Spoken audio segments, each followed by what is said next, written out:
प्रधानमंत्री नरेंद्र मोदी ने कहा है कि देश में जिस तरह से सही समय पर सही फैसले लिए गए, आज उसी का परिणाम है कि भारत अन्य देशों के मुकाबले काफी बेहतर स्थिति में है और दैनिक आधार पर स्थिति लगातार सुधर रही है। नोएडा, मुंबई और कोलकाता में उच्च क्षमता वाली कोविड-19 परीक्षण सुविधाओं का शुभारंभ करने के बाद उन्होंने कहा कि अत्याधुनिक जांच केंद्रों की शुरुआत से पश्चिम बंगाल, महाराष्ट्र और उत्तर प्रदेश को कोरोना के खिलाफ लड़ाई में और ताकत मिलने वाली है। उन्होंने कहा कि कोरोना की वैक्सीन तैयार करने पर तेजी से काम किया जा रहा है। प्रधानमंत्री नरेंद्र मोदी ने सोमवार को वीडियो कॉन्फ्रेंसिंग के माध्यम से बेहद तेज गति से काम करने वाली 3 कोविड-19 परीक्षण सुविधाओं का शुभारंभ किया। ये सुविधाएं आईसीएमआर के कोलकाता, मुंबई और नोएडा स्थित 3 राष्ट्रीय संस्थानों में शुरू की गई है। इस मौके पर उन्होंने कहा कि इससे तीनों शहरों की परीक्षण क्षमता लगभग 10,000 जांच प्रतिदिन बढ़ सकती है। उन्होंने कहा कि प्रयोगशालाएं कोविड जांच तक सीमित नहीं हैं, बल्कि भविष्य में इनमें हेपेटाइटिस बी और सी, एचआईवी, डेंगू और कई अन्य बीमारियों का परीक्षण भी संभव होगा। उन्होंने इस मौके पर कोरोना के खिलाफ समय से उठाए गए कदमों की कामयाबी का भी जिक्र किया।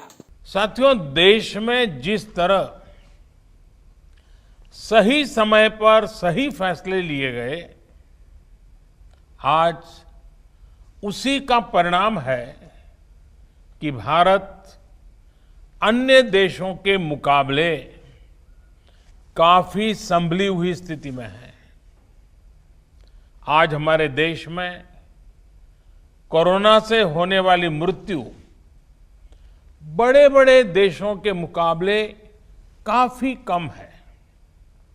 वहीं हमारे यहां रिकवरी रेट अन्य देशों के मुकाबले बहुत ज्यादा है और दिनों दिन सुधार भी हो रहा है। प्रधानमंत्री ने कहा कि isolation centre, Covid special hospital, testing से लेकर ट्रेसिंग और ट्रैकिंग से जुड़े नेटवर्क के मामले में भारत ने तेजी से क्षमताओं का विस्तार किया है। जनवरी में कोरोना टेस्ट के लिए देश में जहां मात्र 1 सेंटर था, आज करीब 1300 लैब हैं। देश में प्रतिदिन 5 लाख से ज्यादा परीक्षण हो रहे हैं और आने वाले हफ्तों में इसे 10 लाख करने के प्रयास जारी हैं।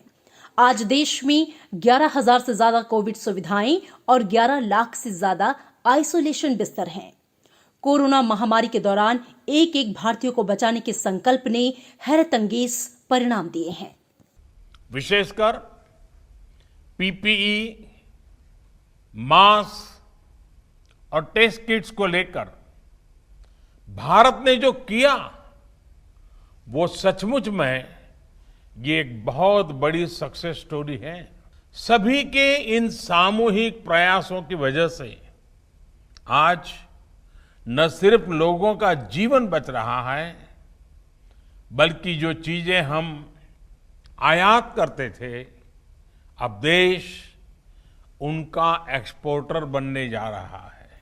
प्रधानमंत्री ने कहा कि कोरोना केंद्रित स्वास्थ्य आधारभूत ढांचा तैयार करने के साथ ही जितने कम समय में कोरोना के खिलाफ लड़ाई के लिए देश में मानव संसाधन तैयार किया गया, वो भी अभूतपूर्व है।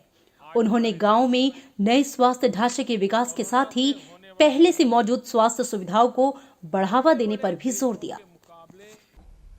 कोरोना के खिलाफ लड़ाई में आज हम उस स्थिति पर आ पहुंच चुके हैं जहां हमारे पास जागरूकता की कमी नहीं है। साइंटिफिक डेटा का विस्तार हो रहा है, संसाधन भी बढ़ रहे हैं। हमें मिलकर नया हेल्थ इंफ्रास्ट्रक्चर तैयार करना ही है, जो हमारे पास गांव-गांव में सरकारी और प्राइवेट डिस्पेंसरीज हैं, क्लिनिक हैं, उनको ज्यादा सक्षम भी बना रहा है। ये हमें इसलिए भी करना है ताकि हमारे गांवों में कोरोना से लड़ाई कमजोर न पड़े। प्रधानमंत्री ने कहा कि देश के वैज्ञानिक कोरोना वैक्सीन के लिए तेजी से काम कर रहे हैं, लेकिन जब तक वैक्सीन का विकास नहीं हो जाता, तब तक सोशल डिस्टेंसिंग जरूरी है। उन्होंने आने वाले त्योहारों के दौरान लोगों से खास सावधानी बरतने की अपील की। इस मौके पर केंद्रीय स्वास्थ्य मंत्री डॉक्टर हर्षवर्धन ने कहा कि सरकार ने देश के हर जिले में कोविड परीक्षण केंद्र स्थापित करने की योजना बनाई है। उत्तर प्रदेश, महाराष्ट्र और पश्चिम बंगाल के मुख्यमंत्रियों ने इन सुविधाओं की शुरुआत के लिए प्रधानमंत्री का आभार जताया और मुश्किल परिस्थितियों में उनके नेतृत्व की सराहना भी की। रविंद्र सिंह श्योराण के साथ ब्यूरो रिपोर्ट, राज्यसभा टीवी।